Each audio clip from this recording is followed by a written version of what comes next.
अरे गैलू बदनाम करा के का दोष रहे हो।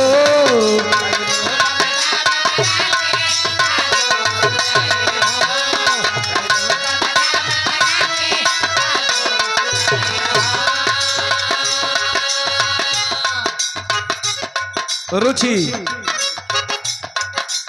किस्मत की बात करती हो।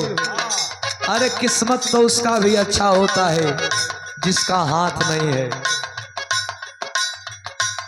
किस्मत उसका भी अच्छा होता है जिसका हाथ नहीं है। इसलिए कहना है ये मंच पे सिर्फ रोल करना है, क्योंकि हम लोग भूमिका में हैं। गैलू बदनाम करा के, अरे बियाने तू कहवा हम कहवा, लेकिन जब तक हैं तब तक भरपूर मजा इन लोगन खातिर। गैलू बदनाम करा के का दोष रहे हो।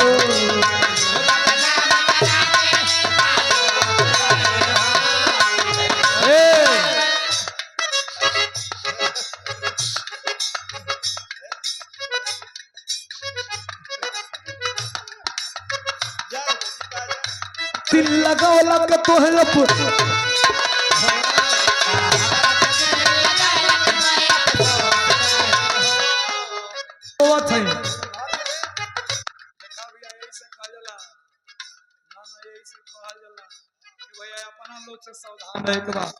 एक करेजा में फोड़ा पड़ल बा।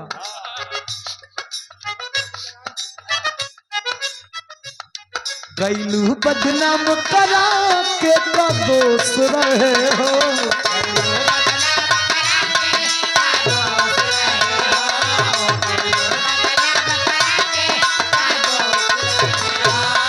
का हमारा से दिल लगौला के तोहे अफसोस रहे हो।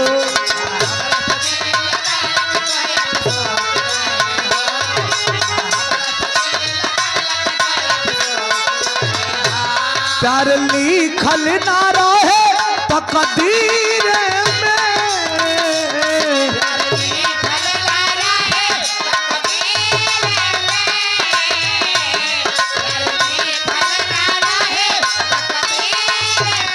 ₹200 पुरस्कार सुनील जैसा। ना रहे तकदीर में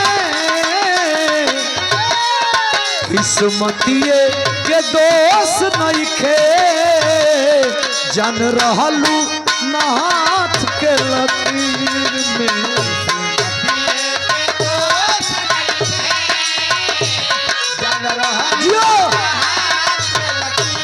धन्यवाद। एक गाना हमार काल का रिलीज भइल बा, बड़ा चर्चा में बा। एहो कि कमात रहनी नीमन परदेसवा में जाई के,